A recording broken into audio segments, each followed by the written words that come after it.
Jehu massacred the house of Ahab. He killed King Joram of Israel. He killed King Ahaziah of Judah. He threw Jezebel from a window and watched dogs devour her. He slaughtered 70 sons of Ahab and destroyed the Temple of Baal. The northern kingdom is cleansed of the worst of its idolatry, though the golden calves remain. But in the south, the poison of Ahab's bloodline still sits on a throne. Athaliah is queen mother in Judah. She is the daughter of Ahab and Jezebel. She married Jehoram, king of Judah, and brought Baal worship south. Their son Ahaziah became king, allied himself with the house of Ahab, and died under Jehu's bow. When Athaliah hears that her son is dead, she does not mourn. She seizes power. She proceeds to destroy the whole royal family. These are her own grandchildren. These are the heirs of David. She kills them, or orders them killed, one by one. For the first time in history, the line of David is in danger of extinction. God had promised David that his house would endure forever. That promise now hangs by a thread. But someone acts. Jehoshua, the sister of Ahaziah, takes one child. His name is Joash. He is barely a year old. She hides him and his nurse in a bedroom while the slaughter happens. Then she moves him into the temple of the Lord. Jehoshua is married to Jehoiada, the high priest. Together, they hide Joash in the temple for 6 years. Athaliah rules. Judah has never had a queen regnant. Now it has one, and she is the daughter of Jezebel. She promotes Baal worship. She plunders the temple. The nation sinks. But in the house of the Lord, a child grows. In the 7th year, Jehoiada acts. He summons the commanders of units of 100, the Carites, and the guards. He brings them into the temple and makes a covenant with them. He shows them the king's son. They are stunned. The heir of David is alive. Jehoiada gives them their orders. 1/3 of you who are going off duty on the Sabbath are to guard the royal palace. 1/3 are to be at the sewer gate. 1/3 at the gate behind the guard. You are to guard the temple. Station yourselves around the king with weapons in hand. Anyone who approaches your ranks must be put to death.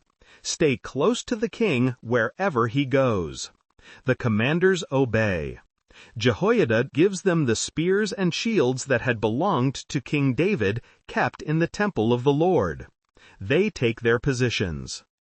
Then Jehoiada brings out the king's son. He places the crown on him. He presents him with a copy of the covenant. He anoints him. The people clap their hands and shout, "Long live the king!" Athaliah hears the noise of the guards and the people. She goes to the temple of the Lord. She sees the young king standing by the pillar, as was the custom. The officers and trumpeters are beside him. All the people of the land are rejoicing and blowing trumpets.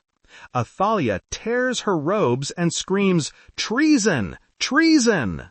Jehoiada commands the military officers, "Bring her out between the ranks. Put to the sword anyone who follows her. She must not be killed on the temple grounds." They seize her. She is taken to the palace entrance where the horses go in. There she is put to death. The daughter of Jezebel, the last remnant of Ahab's house in Judah, is executed. Jehoiada makes a covenant between the Lord and the king that they would be the Lord's people. He also makes a covenant between the king and the people. The people go to the Temple of Baal. They tear it down. They smash its altars and idols. They kill Matan, the priest of Baal, in front of the altars. Jehoiada posts guards at the temple of the Lord.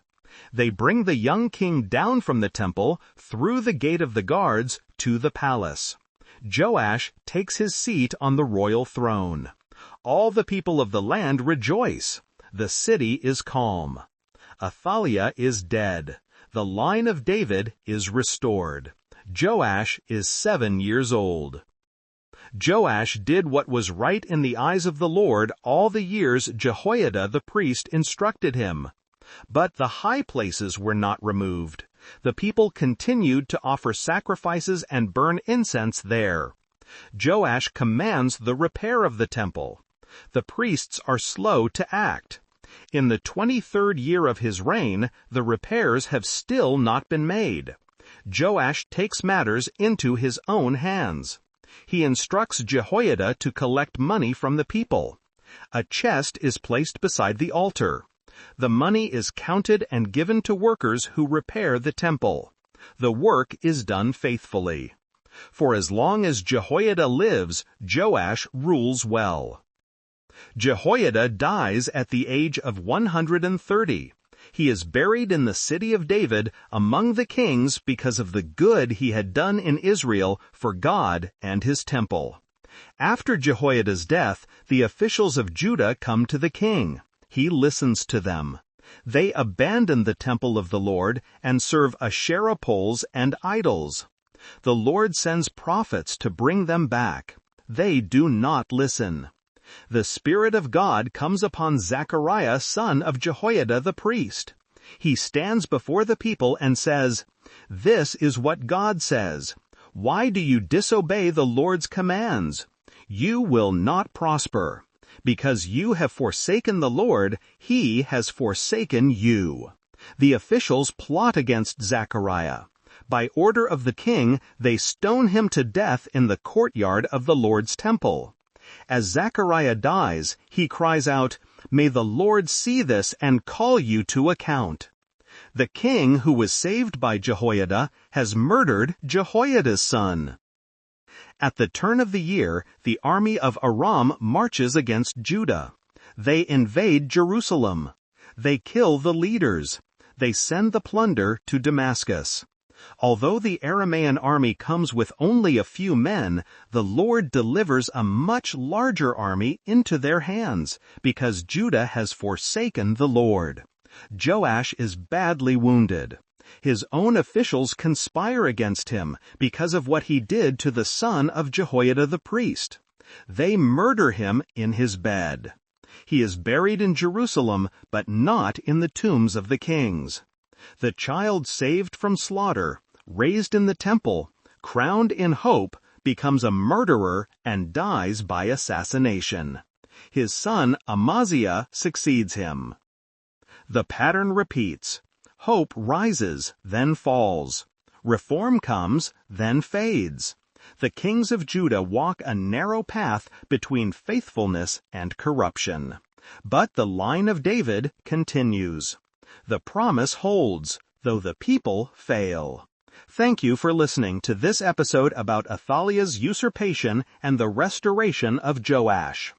If this retelling of the hidden child and the temple coronation was meaningful to you, please consider subscribing to the channel, liking the video, and sharing it with others who might appreciate this series. In the next video, we return to the northern kingdom for its final chapter. A parade of kings rises and falls until Assyria crushes Samaria and scatters the 10 tribes forever.